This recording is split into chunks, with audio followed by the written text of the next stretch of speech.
le 3 juin 1942. À bord du porte-avions Akagi, le vice-amiral Shuichi Nagumo se tenait sur la passerelle tandis que son navire amiral fendait les vagues du Pacifique Nord. Autour de lui, répartis sur des kilomètres d'océan, naviguait la force de frappe navale la plus puissante jamais assemblée. 4 porte-avions de flotte, 2 cuirassés, 3 croiseurs et un écran de destroyer. Sous les ponts, les mécaniciens effectuaient les dernières vérifications sur des centaines d'appareils. Dans les salles de briefing, les pilotes révisaient leur plan d'attaque pour la frappe de demain contre l'île de Midway. Nagumo avait 55 ans, spécialiste de la guerre des torpilles, qui n'avait jamais particulièrement aimé l'aviation. Pourtant, le voilà commandant le Kido Butai, la première flotte aérienne qui avait frappé Pearl Harbor 6 mois plus tôt. Cette attaque avait été impeccable. Les Américains avaient été pris complètement au dépourvu. Les avions japonais avaient détruit ou endommagé 8 cuirassés, tué des milliers de personnes et étaient revenus avec des pertes minimes. Depuis lors, le Kido Butai avait fait des ravages à travers le Pacifique, frappant à volonté de Darwin à Ceylan. Personne n'avait pu les arrêter. Demain serait différent, seulement en ce que la cible était plus petite. Midway n'était qu'un atoll, de minuscules îles avec un aérodrome. Les renseignements signalaient quelques dizaines d'avions américains là-bas, peut-être quelques patrouilleurs. Rien que le Kido Butai ne puisse gérer en une après-midi. Après avoir neutralisé les défenses de Midway, ils occuperaient de l'atoll. Cela étendrait le périmètre défensif du Japon, et plus important encore, cela attirerait les restes de la flotte américaine du Pacifique dans une bataille décisive. Les Américains devraient répondre à la menace sur Midway. Quand ils le feraient, les cuirassés de Yamamoto attendant à l'ouest les détruiraient. Du moins, c'était le plan. Nagumo avait des réserves qu'il gardait largement pour lui-même. À 400 milles à l'ouest, à bord du cuirassé Yamato, l'amiral Isoroku Yamamoto commandait l'opération depuis une distance qui troublait certains membres de son état-major. Le Yamato était le plus grand cuirassé du monde, déplaçant plus de 60 000 tonnes, équipé de canons de 18 pouces qui pouvaient même projeter des obus pesant plus d'une tonne sur 25 000. Mais malgré toute sa puissance, le Yamato était trop lent pour suivre les porte-avions. Yamamoto dirigeait donc la bataille de loin derrière la force de frappe, reliée à Nagumo uniquement par radio. Yamamoto avait 57 ans, un officier diplômé de Harvard qui avait passé des années en Amérique et comprenait la puissance industrielle américaine mieux que la plupart de ses collègues. Il s'était opposé à la guerre avec les États-Unis, disant aux politiciens qu'il pouvait se déchaîner pendant 6 mois à 1 an, mais qu'après cela, il n'avait aucune confiance dans la victoire. Maintenant, 6 mois après Pearl Harbor, il essayait de forcer une bataille décisive avant que la production américaine ne submerge les gains précoces du Japon. Le plan pour Midway était complexe, peut-être trop complexe. Les forces étaient divisées sur des milliers de kilomètres d'océan. Une attaque de diversion sur les îles Aléoutiennes au nord détournerait l'attention américaine. Les porte-avions frapperaient à Midway. Puis, lorsque la flotte américaine réagirait, les cuirassés se rapprocheraient pour la mise à mort. Cela nécessitait un timing précis, une coordination parfaite et une hypothèse critique. Que les Américains réagiraient exactement comme prévu. Le soir du 3 juin, l'état-major de Yamamoto examina les derniers rapports de renseignement. Rien n'indiquait que des porte-avions américains se trouvaient près de Midway. L'analyse du trafic radio suggérait qu'ils étaient encore près d'Hawaï, à plus de 1000 milles. Même s'ils appareillaient immédiatement en apprenant l'attaque de Midway, ils ne pourraient pas arriver à temps pour intervenir. L'opération serait terminée avant leur arrivée. Le commandant Yasuji Watanabe, officier des opérations de Yamamoto, avait aidé à planifier chaque détail. Il savait que les porte-avions américains étaient le seul à vraie cible. Midway lui-même ne signifiait rien. L'atoll était un appât et tout dépendait de ce que les Américains le prennent. Dans son récit d'après-guerre, Watanabe rappela la confiance qui imprégnait la salle des opérations du Yamato ce soir-là. « Nous croyons avoir obtenu une surprise complète, dit-il. Nos renseignements indiquaient dès que les porte-avions américains n'étaient pas dans la zone. Nous nous attendions à frapper Midway, à faire sortir leur flotte et à la détruire. » Ce que Watanabe et Yamamoto ne savaient pas, c'est que les décodeurs américains lisaient les communications navales japonaises depuis des semaines. Ils savaient pour Midway, Il savait approximativement quand l'attaque aurait lieu, et 3 porte-avions américains, l'Enterprise, le Hornet et le Yorktown, étaient déjà en mer, positionnés au nord-est de Midway, attendant en embuscade.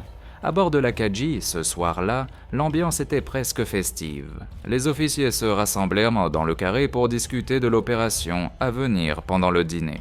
Le commandant Minoru Genda, le brillant officier des opérations aériennes qui avait aidé à planifier l'attaque de Pearl Harbor, aurait dû être parmi eux. Au lieu de cela, il gisait dans sa cabine, brûlant de fièvre. Une pneumonie l'avait frappé quelques jours plus tôt. Le médecin du bord l'avait confiné au lit, avertissant que son état était grave. Genda refusa de rester couché. À 37 ans, il était l'un des tacticiens de l'aviation les plus innovants de la marine impériale. Il avait combattu en Chine, développé de nouvelles techniques de bombardement en piqué et avait joué un rôle déterminant dans la planification de chaque opération majeure de porte-avions depuis le début de la guerre. L'idée de manquer la bataille était insupportable. Selon son propre récit ultérieur, il dit au médecin « Je ne resterai pas au lit pendant que mes porte-avions entrent en action. Si je dois mourir, je mourrai à mon poste. » Le médecin accepta à contre-cœur de le laisser travailler, à condition qu'il se repose autant que possible. La maladie de Genda était plus qu'une épreuve personnelle. Son jugement tactique avait été crucial dans les opérations précédentes. Maintenant, à un moment où une réflexion aiguisée pourrait être la plus importante, l'un des principaux conseillers de Nagumo opérait avec des capacités diminuées. Le contre-amiral Tamon Yamaguchi commandait la 2e division de porte-avions, le Hiryu et le Soryu, les 2 plus petits porte-avions de la force de Nagumo. À 49 ans, Yamaguchi était considéré comme l'une des étoiles montantes de la marine. Il avait fréquenté Princeton, comprenait les Américains et avait une réputation de tactiques agressives. Contrairement à Nagumo, Yamaguchi était un passionné d'aviation qui faisait confiance à ses pilotes et croyait à la prise de risques calculés. Ce soir-là, Yamaguchi rencontra son état-major à bord du Hiryu pour examiner les opérations du lendemain. Son chef d'état-major rappela plus tard que Yamaguchi avait exprimé des inquiétudes concernant la nature divisée du plan. Les porte-avions frapperaient et à Midway à l'aube, mais ils devraient garder une réserve au cas où des navires américains apparaîtraient. Cette double concentration le troublait. Dans la guerre des porte-avions, croyait-il, on concentrait tout sur la cible principale. Diviser ses forces invitait au désastre. Mais Yamaguchi garda ses préoccupations professionnelles. Les ordres étaient là, les ordres. Ces porte-avions lanceraient leurs avions assignés à l'heure prévue. Si des navires américains apparaissaient, il s'en occuperait. Il avait confiance en ses groupes aériens et ses capitaines. Le commandant du groupe aérien du Hiryu, le lieutenant Joichi Tomonaga, était l'un des meilleurs de la flotte. Le contre-amiral Ryunosuke Kusaka servait comme chef d'état-major de Nagumo, le conseiller le plus proche de l'amiral. À 51 ans, Kusaka était méthodique, prudent et profondément loyal envers Nagumo. Il comprenait les limites de son commandant en matière d'aviation et essayait de compenser en s'assurant que le travail d'état-major était minutieux. Ce soir-là, il examina les ordres d'opération une fois de plus, vérifiant les détails, confirmant que chaque unité comprenait son rôle. Kusaka écrivit plus tard sur l'atmosphère sur la passerelle de l'Akagi cette nuit-là. Il y avait de la confiance, peut-être trop de confiance, se souvint-il. Nous avions gagné chaque engagement depuis le début de la guerre. Nos pilotes étaient des vétérans, nos navires étaient intacts. Nous ne voyions aucune raison pour que Midway soit différent de nos opérations précédentes. Mais Kusaka nota également une inquiétude persistante qu'il partagea avec Nagumo en privé. L'opération leur demandait d'accomplir 2 missions potentiellement contradictoires. Neutraliser la base aérienne de Midway et être prêt à engager des navires de guerre américains s'ils apparaissaient. Si des porte-avions américains étaient à proximité, ce qui semblait improbable mais possible, le Kido Butai pourrait se retrouver pris entre 2 objectifs au pire moment possible. Nagumo écouta mais ne partagea pas publiquement l'inquiétude de Kusaka. L'amiral avait appris à faire confiance à son état-major, en particulier à Genda, dont les instincts tactiques s'étaient révélés justes. Avec Genda malade, plus de responsabilités retombaient sur les épaules de Kusaka. Alors que la nuit tombait le 3 juin, le Kido Butai maintint le silence radio et pressa vers l'est à travers l'obscurité. La mer était agitée avec des nuages bas et des grains de pluie occasionnels. Les prévisions météorologiques suggéraient que les conditions s'amélioreraient d'ici le matin, assez bonnes pour les opérations de vol, mais avec une certaine couverture nuageuse qui pourrait aider à dissimuler les porte-avions des avions de patrouille américains. Dans les salles de briefing, les pilotes assistèrent au dernier briefing. Le plan prévoyait une frappe de plus de 100 avions pour frapper Midway à l'aube. Bombardiers en piqué, avions torpilleurs et chasseurs.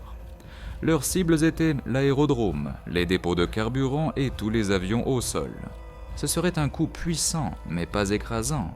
Nagumo gardait une réserve substantielle, près de la moitié de ses avions, au cas où des navires ennemis apparaîtraient. Le lieutenant Joichi Tomonaga, qui dirigerait la frappe, avait 35 ans et avait effectué des missions de combat depuis le début de la guerre. Il avait dirigé des attaques sur Darwin et Ceylan. Ses pilotes le respectaient pour son habileté et sa volonté de diriger depuis l'avant. Ce soir-là, il informa son groupe aérien du plan d'attaque. Selon les pilotes présents, Tomonaga était calme et professionnel. « Nous détruirons leur aérodrome et reviendrons en toute sécurité », leur dit-il. « Attendez-vous à des tirs anti-aériens, mais à une opposition minimale des chasseurs. Les Américains à Midway ne sont pas préparés à ce que nous apportons. » Ce que Tomonaga ne savait pas, ce qu'aucun d'eux ne savait, c'est que le radar de Midway avait été récemment amélioré. Les Américains auraient un avertissement de leur approche, et 3 porte-avions américains avec plus de 200 avions étaient positionnés pour frapper le quai d'Obutai pendant que ces ponts seraient encombrés d'avions revenant de Midway. À bord du Yamato, loin à l'ouest, Yamamoto se retira dans sa cabine vers minuit. Son état-major le réveillerait si quelque chose de significatif se développait. Il avait fait tout ce qu'il pouvait pour assurer le succès. Les forces étaient en position. Le plan était solide. Les porte-avions américains n'étaient nulle part près de la zone. D'ici demain soir, Midway serait aux mains des Japonais et la flotte américaine naviguerait dans un piège. Mais Yamamoto était un joueur de poker et il comprenait que même les meilleures mains pouvaient en perdre. Dans une conversation avec son officier d'état-major supérieur ce soir-là, il avait réfléchi sur les Américains. « Ils ne sont pas stupides, dit-il selon les récits d'après-guerre. Ancho, ils se battront intelligemment. Nous ne devons pas les sous-estimer. » C'était aussi proche que l'amiral pouvait exprimer le doute. Les heures avant l'aube du 4 juin furent occupées à bord des porte-avions. Les mécaniciens préparèrent les avions, les armant de bombes pour la frappe de Midway. Les pilotes prirent sève leur petit déjeuner, vérifièrent leur équipement et se rassemblèrent pour les derniers briefings. Le temps s'était amélioré comme prévu. La visibilité était correcte avec des nuages épars à 3000 pieds. À 4h30, l'Akagi se tourna face au vent. Sur le pont d'envol obscurci, les moteurs d'avion rugirent. Un par un, ils tonnèrent sur le pont et s'élevèrent dans l'obscurité précédant l'aube. Tomonaga les conduisit vers l'est en direction de Midway. Plus de 100 avions en formation qui auraient terrifié n'importe quel observateur. C'était le quai d'Obutai à pleine puissance, la force qui avait humilié la flotte américaine à Pearl Harbor. Sur la passerelle de l'Akagi, Nagumo observa le lancement avec satisfaction. L'opération se déroulait exactement comme prévu. Derrière lui, Kusaka coordonnait avec les autres porte-avions. Le Kaga, le Hiryu et le Soryu avaient également lancé leurs frappes. Maintenant venait la période d'attente. Les avions mettraient environ 1 heure pour atteindre Midway, mener leur attaque et revenir. Pendant ce temps, les porte-avions récupéreraient les avions de reconnaissance, maintiendraient à la patrouille aérienne de combat et garderaient à la force de frappe de réserve prête. Cette réserve était la clé de la flexibilité du plan.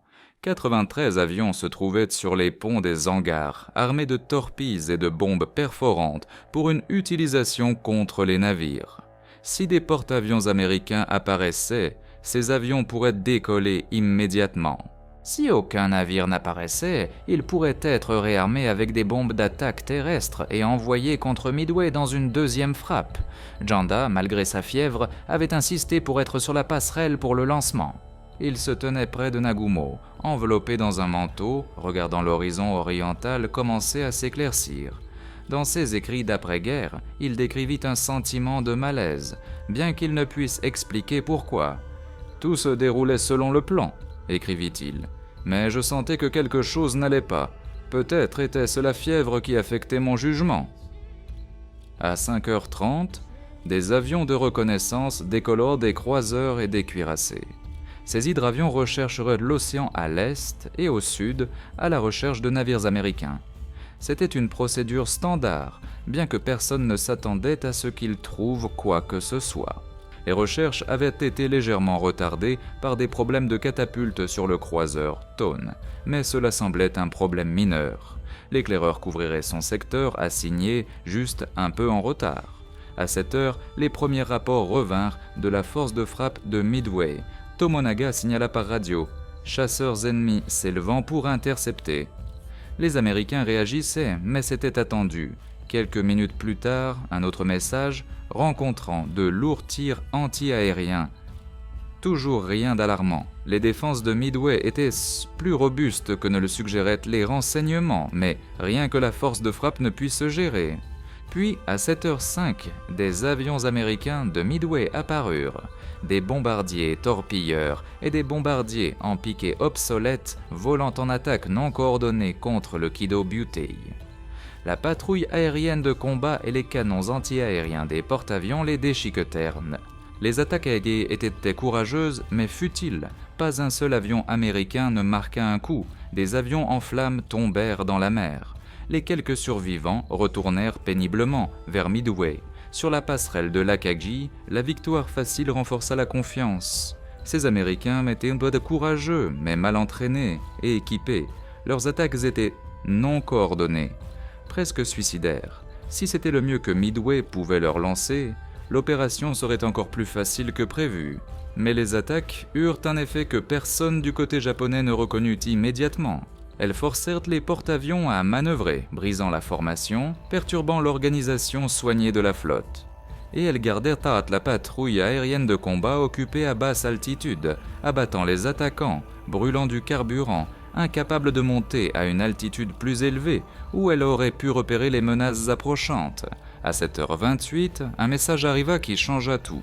L'avion de reconnaissance du croiseur Tone, celui qui avait décollé en retard, signala « Aperçoit ce qui semble être 10 navires de surface ennemis au cap 0, 0 degré, distance 240 000 de Midway. » Sur la passerelle de l'Akagi, le message créa une tension immédiate. Des navires américains au nord-est des porte-avions, à peu près là où ils ne devraient pas être. Mais quel type de navire? Croiseurs, destroyers ou quelque chose de plus dangereux? Nagumo se tourna vers Kusaka. « Découvrez quel type de navire » ordonna-t-il. Le message fut transmis à l'avion de reconnaissance. Maintenant venait une attente angoissante. L'éclaireur avait besoin de temps pour se rapprocher, identifier les navires et faire son rapport. Pendant ce temps, un autre message arriva de Tomonaga, toujours au-dessus de Midway. Il y a besoin d'une deuxième attaque. La première frappe avait durement frappé l'île, mais n'avait pas complètement neutralisé ses défenses. La piste était endommagée, mais encore opérationnelle. Les hangars brûlaient, mais les avions américains volaient encore. Pour vraiment supprimer Midway, une autre frappe serait nécessaire. Nagumo faisait face à une décision. Il avait 93 avions sur ses ponts de hangars, armés de torpilles et de bombes perforantes pour une utilisation contre les navires. Mais si ces 10 navires que l'éclaireur avait repérés n'étaient l'un que des croiseurs ou des destroyers, il ne valait pas une frappe complète. Mieux valait réarmer ces avions avec des bombes d'attaque terrestre, les envoyer contre Midway et finir le travail que Tomonaga avait commencé. Mais si des porte-avions se trouvaient parmi ces navires, lancer une frappe armée pour une attaque terrestre serait désastreux. Les torpilles et les bombes perforantes étaient essentielles pour attaquer les porte-avions. La décision dépendait d'une question. Quel type de navire l'éclaireur avait-il trouvé? À 7h45, sans attendre de clarification, Nagumo fit son choix. « Préparez-vous à réarmer les avions de réserve avec des bombes d'attaque terrestre », ordonna-t-il. C'était une décision raisonnable, basée sur les informations disponibles. Les renseignements avaient constamment indiqué qu'aucun porte-avions américain n'était dans la zone. 10 navires signifiaient probablement une force de croiseurs envoyée de Pearl Harbor en réponse à l'attaque de Midway.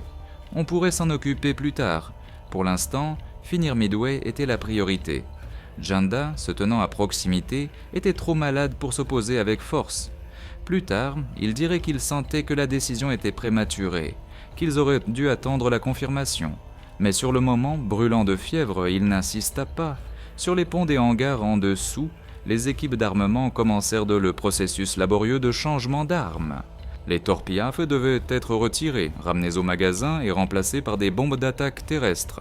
Cela prendrait du temps, peut-être 1 heure, mais une fois terminé, Nagumo pourrait lancer une deuxième frappe dévastatrice contre Midway. À 8 heures, la première vague d'avions commença à revenir de Midway. Ils avaient été combattus à travers de lourds tirs anti-aériens, mené leurs attaques à terme et avaient maintenant besoin d'atterrir. Certains étaient endommagés, certains étaient à court de carburant. Les porte-avions se tournèrent face au vent pour les récupérer. Cela signifiait que la force de frappe de réserve, toujours en cours de réarmement sous les ponts, ne pouvait pas décoller tant que les avions de Midway n'étaient pas à bord en toute sécurité. À 8h09, le message que tout le monde attendait arriva de l'avion de reconnaissance.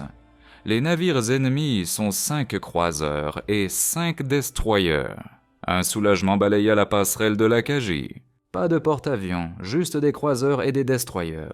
La décision de Nagumo de réarmer pour une deuxième frappe sur Midway était justifiée. Ces navires pourraient être traités plus tard, après que Midway soit complètement supprimé. Mais à 8h20, un autre message arriva, celui-ci avec des implications très différentes. Force ennemie accompagnée de ce qui semble être un porte-avions. Un porte-avions américain à 240 miles avec des avions qui pourraient déjà être en l'air se dirigeant vers le Kido Butai. La passerelle éclata en chaos contrôlé. Kusaka saisit immédiatement la situation. « Nous devons lancer contre ce porte-avions, immédiatement, dit-il à Nagumo. Mais comment ? Les ponts étaient pleins d'avions revenant de Midway. En dessous, la force de frappe de réserve était au milieu du réarmement. Torpilles retirées, bombes d'attaque terrestre pas encore complètement chargées. Les porte-avions ne pouvaient pas lancer tant que les avions de Midway n'avaient pas atterri. Et une fois qu'ils auraient atterri, ils devraient être descendus en dessous pour dégager les ponts. Et la force de frappe de réserve devrait être remontée, ce qui signifiait déplacer les avions de Midway hors du chemin dans les hangars. C'était un embouteillage, un problème de chorégraphie qui prendrait du temps à résoudre, du temps qu'il n'avait peut-être pas. Yamaguchi, commandant le Hiryu et le Soryu, envoya un message à Nagumo. Considère qu'il est conseillé de lancer la force d'attaque immédiatement. Yamaguchi comprenait la guerre des porte-avions. La vitesse était tout. Si un porte-avions américain était là-bas, il pourrait déjà être en train de lancer. Chaque minute de retard augmentait le danger, mais Nagumo faisait face à une situation impossible. Il ne pouvait pas lancer avec les ponts pleins. Il ne pouvait pas abandonner la force de frappe de Midway, qui atterrissait maintenant. Certains avions étaient endommagés, certains à court de carburant. Les renvoyer signifierait perdre des pilotes et des avions. Et la force de frappe de réserve n'était pas prête. La moitié des avions avaient encore des bombes d'attaque terrestre, inutiles contre un porte-avions.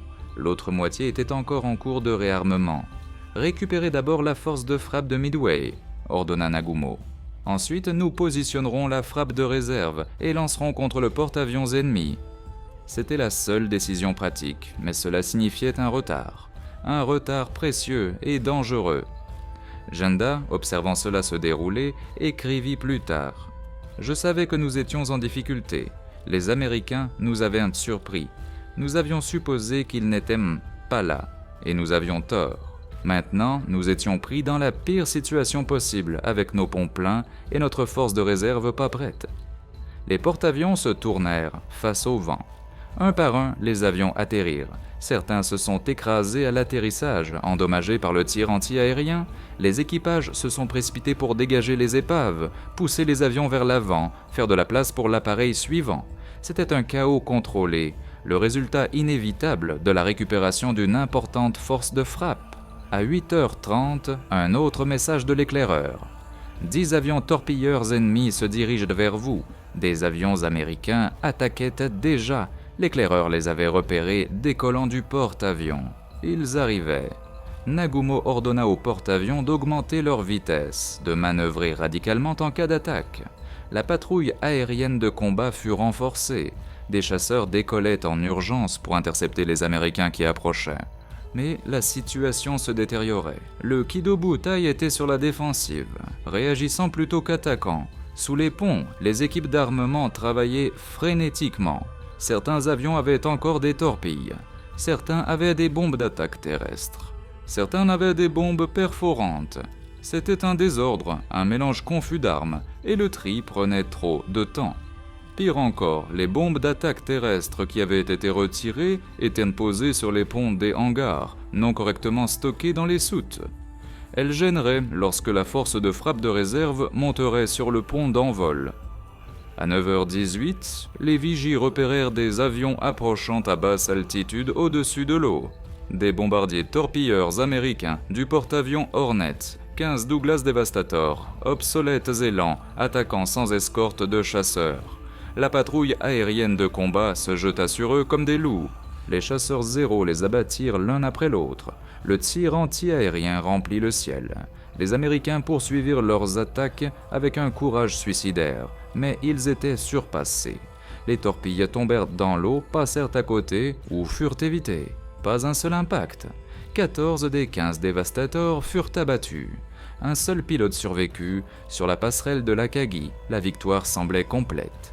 Les Américains étaient courageux mais incompétents. Leurs attaques étaient désordonnées, leurs avions obsolètes.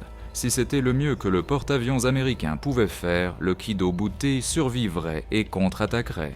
Mais l'attaque eut des conséquences. Les porte-avions avaient manœuvré violemment, rompant à nouveau la formation. La patrouille aérienne de combat était au niveau de la mer, venant tout juste d'abattre les bombardiers torpilleurs. Les pilotes manquaient de carburant et de munitions, et les ponts étaient encore encombrés d'avions de la frappe de Midway. À 9h30, le dernier avion de la frappe de Midway atterrit. Maintenant, les porte-avions pouvaient commencer le processus complexe de descendre ces avions en bas, faire monter la force de frappe de réserve et lancer l'attaque contre le porte-avions américain. Nagumo estima qu'il pourrait lancer dans 30 minutes, peut-être 45. Quelques minutes plus tard, d'autres bombardiers torpilleurs américains apparurent, cette fois de l'Enterprise.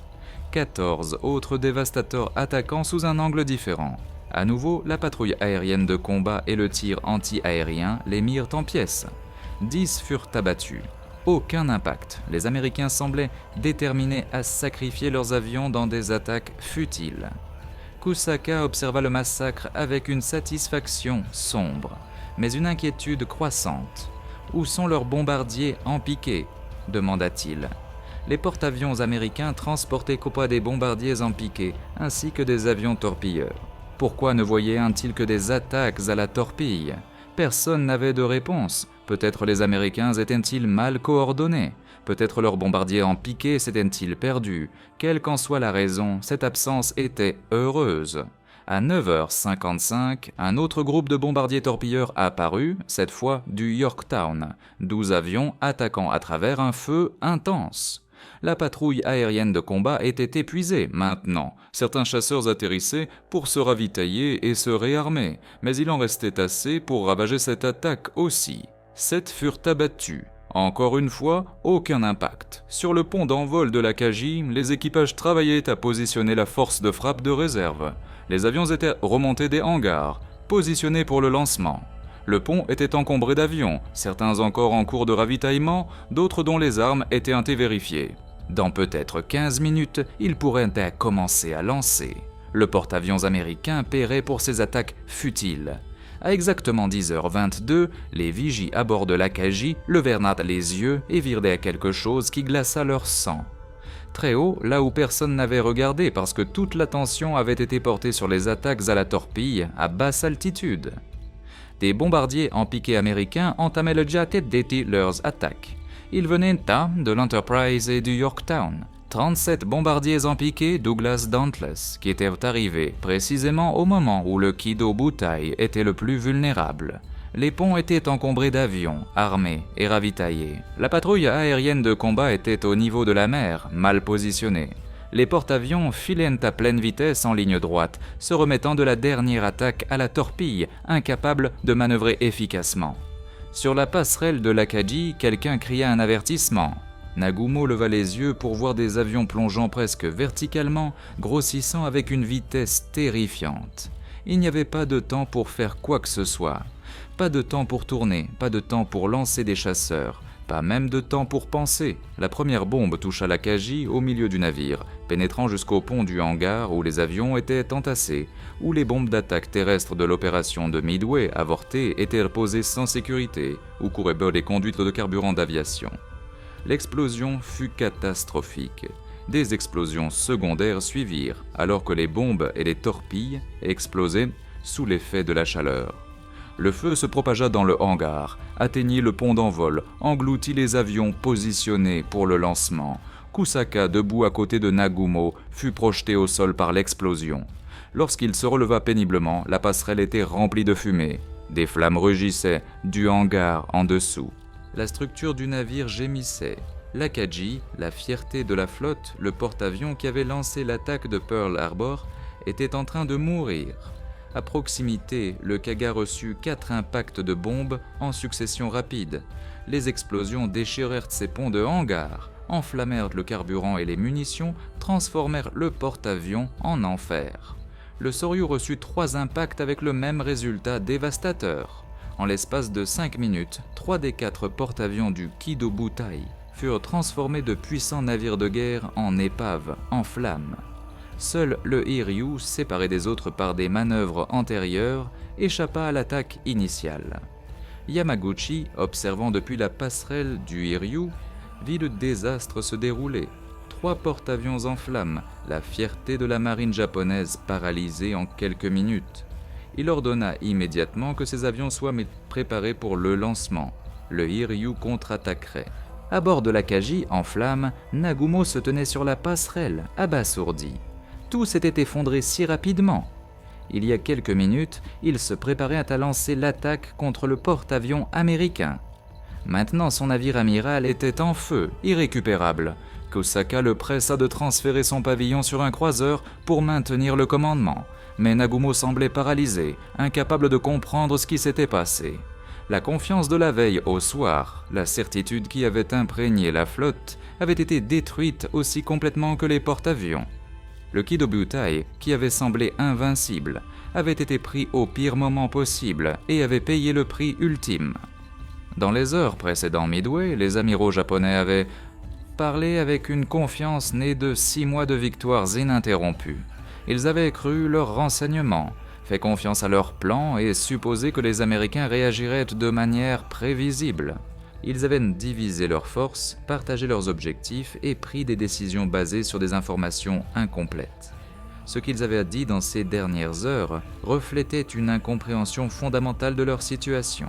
Ils ne savaient pas que les décodeurs américains avaient lu leur plan. Ils ne savaient pas que 3 porte-avions attendaient en embuscade. Ils ne savaient pas que leur propre succès les avait rendus trop confiants. Leur victoire les avait rendus négligents. Les mots prononcés sur la passerelle de l'Akagi ce matin-là, les ordres donnés, les décisions prises, avaient semblé raisonnables sur le moment. Récupérer la force de frappe de Midway, réarmer pour une seconde attaque, s'occuper du porte-avions ennemi après avoir fini avec Midway. Chaque décision avait du sens isolément. Ensemble, elles créèrent une cascade de retard qui laissa le Kido Butai vulnérable précisément au mauvais moment. À midi le 4 juin, la bataille était effectivement terminée. 3 porte-avions japonais coulaient ou étaient abandonnés. Le Hiryu lancerait des frappes qui endommagèrent le Yorktown, mais les bombardiers en piqué américains trouveraient et détruiraient le Hiryu cet après-midi-là. Le Kido Butai, la force qui avait terrorisé le Pacifique pendant 6 mois, cessa d'exister. Yamamoto, recevant les rapports à bord du Yamato, ne put d'abord pas croire ce qu'il entendait. 4 porte-avions perdus, toute la force de frappe détruite. Il s'était attendu à anéantir la flotte américaine.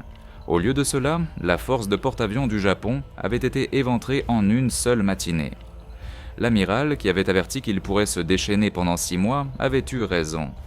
6 mois après Pearl Harbor, la marée avait tourné. Les mots prononcés avec confiance la veille de Midway semblaient maintenant des épitaphes pour une stratégie qui avait échoué, pour un plan qui avait été trop astucieux, pour un ennemi qui avait été sous-estimé. En fin de compte, ce que les amiraux japonais avaient dit dans les heures précédant Midway importait moins que ce qu'ils ne savaient pas. Ils ne savaient pas que les Américains lisaient leur courrier. Ils ne savaient pas que 3 porte-avions attendaient en embuscade.